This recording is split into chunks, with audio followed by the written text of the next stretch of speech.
Hello guys, welcome back to my channel, welcome back to my another blog. এখানে আমার একটা friend chilli chicken রান্না করবে, সেটারই তোমাদের সঙ্গে রেসিপি শেয়ার করার জন্য নিয়ে এসেছি। এখানে প্রায় 2 কেজি মতন চিকেন আছে। প্রথমেই 2 কেজি চিকেনটাকে ভিনেগারে ভিজিয়ে রেখে দিয়েছিল 1 ঘন্টা মতন। তারপরে ভালো করে ধুয়ে তার মধ্যে স্বাদ মতন লবণ দিয়েছে। আপনারা আপনাদের পরিমাণ মতন দেবেন, তারপরে একটু গুঁড়ো লঙ্কা দেওয়া হলো, তারপর জিঞ্জার গার্লিকের পেস্ট দেওয়া হবে। তারপরে এখানে শুকনো লঙ্কাটাকে ভালো করে পেস্ট করে তেলের উপর ফ্রাই করা ছিল, বেসিক্যালি চিলি অয়েল ছিল, সেটাও দিয়ে দেওয়া হয়েছে। টেস্টের জন্য খুব ভালো টেস্ট আসে, আপনারা চাইলে দিয়ে দেখতে পারেন। তারপরে একটু ভিনেগার গেছে, সোয়া সস গেছে, আর এখানে আছে টমেটো কেচাপ সস। সেই তো চিলি চিকেনটা ভালো হয়, তো একটু আপনারা আপনাদের পরিমাণ মতন দেবেন। আর তারপরে এখানে কর্নফ্লাওয়ার গেছে, আপনারা আপনাদের মতন দেবেন, যতটুকু চিকেন নেবে সেই আন্দাজ অনুযায়ী দেবেন। এখানে প্রায় 2 কেজি চিকেন আছে, তাই আমি আমার মতন পরিমাণ মতন দিয়েছি। এরপরে ডিম দেবো, কারণ প্রথমে ডিমটা আগে দিলে ভালো হয়, কারণ আমি ভুলে গেছি ডিমটা দেওয়ার কথা। তারপরে আমি এখানে ডিম ফাটিয়ে নিচ্ছি, 4টে মতন ডিম দিয়েছি আমি এখানে।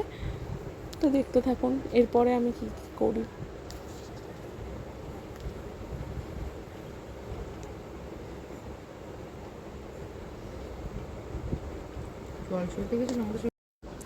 তারপরে এটা ভালো করে মেখে প্রায় 2 ঘন্টা মতন আমি ফ্রিজে রেখে দিয়েছিলাম।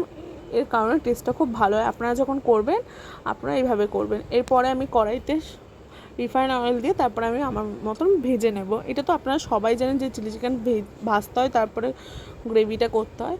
তো এইভাবে আমি তেলটা গরম হলে এর মধ্যে আমি একটা করে ছেড়ে ভেজে নেব। এতটাই টেস্টি হয়েছিল ম্যারিনেশনটা যে আমরা পকোড়ায় আধা খেয়ে নিয়েছি, তারপরে আধা চিলি চিকেন করেছে। জাস্ট দারুণ হয়েছিল চিলি চিকেনটা।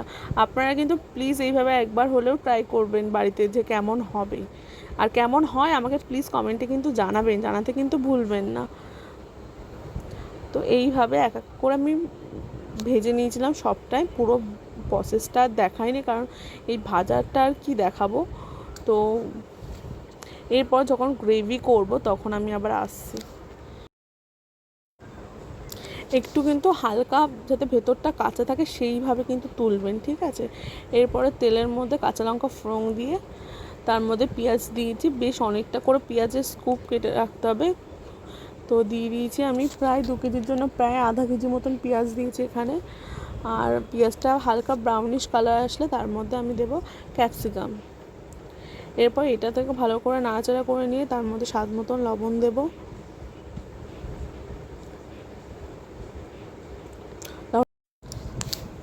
হালকা করে এখানে ব্রাউনিশ করে ভেজে নিতে হবে। তার মধ্যে সয়া সস দিলাম আমি, তার মধ্যে আমি একটুখানি টমেটো কেচাপ দেবো। আর এই ভালো করে কিন্তু এই সস দেওয়ার পর কষাতে হবে জিনিসটাকে, যত ভালো কষানো হবে তত টেস্ট হবে জিনিসে।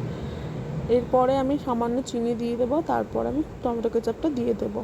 আপনারা আপনাদের পরিমাণ মতন দেবে, আমি আমার পরিমাণ মতন দিয়েছি। এরপরে আমার যে চিলি সসটা করা ছিল সেটাও আমি দিয়ে দিচ্ছি একটু টেস্টের জন্য। আপনারা চাইলে করতে পারেন, যদি আপনাদের এই চিলি সসের রেসিপি লাগে তাহলে আমাকে কিন্তু প্লিজ কমেন্ট করবে, আমি আপনাদেরকে দিয়ে দেবো। এটা আপনারা ফ্রিজে 1 মাস রেখেও খেতে পারেন, জাস্ট দারুণ হয় চিলি সসটা, যে কোনো পকোড়া, মোমো সব কিছুর সঙ্গে আপনারা খেতে পারেন। তো এই মশলাটা ভালো করে কষানোর পর অল্প অল্প জল দিয়ে আমি কষিয়ে নেব। নিয়ে এই মশলাটাকে অল্প অল্প জল দিয়ে আপনারা কষাবেন, 2-3 বার জল দিয়ে কষাবেন। কষানো হয়ে গেছে আমার, সেটা আমি প্রসেসটা আর দেখাতে পারিনি। তারপর আমি একেবারে যতটুকু মানে চিকেনটা যাতে বুড়ে থাকে সেই অনুযায়ী আপনি জলটা দেবেন, ঠিক আছে, তাহলে চিকেনটাও সেদ্ধ হয়ে যাবে। তো আমি আমার আন্দাজ অনুযায়ী দিয়েছি, আপনি আপনার আন্দাজ অনুযায়ী দেবেন।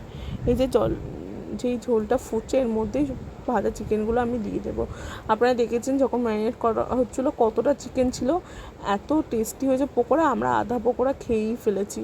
তারপরে এইটুকু চিকেন দিয়ে চিকেন পকোড়া হচ্ছে, কিন্তু জাস্ট দারুণ হয়েছিলো, পুরোটাই টেস্টি হয়েছিলো। তারপরে ঝোলটা ভালো করে ফুটে গেলে তারপরে চিলি অয়েলটা উপর দিয়ে দিচ্ছি টেস্টের জন্য, টেস্টটা অনেক বেশি এনহ্যান্স করে। আর তারপরে আপনারা দেখতেই পাচ্ছেন প্রায় আমার চিলি চিকেন রেডি। আমি একটু গ্রেভি রাখছি, কারণ আমি তো ঝোলের সঙ্গে খাবো বলে আমি তার জন্য একটু গ্রেভি রাখছি। এরপর আমি একটু কর্নফ্লাওয়ার গুলে দিয়ে দিলাম, সাথে গ্রেভি হয়। তো আপনারা চাইলে দিতেই পারেন, ভালোও লাগে খেতে। আর এই যে প্রায় আমার চিলি চিকেন রেডি, এটা আমার ফাইনাল লুক। যদি আমার ভিডিওটা ভালো লেগে থাকে তাহলে প্লিজ একটা সাবস্ক্রাইব করে যাবেন, কমেন্ট করবেন আর শেয়ার করবেন। Thanks for watching, see you in the next video, tata.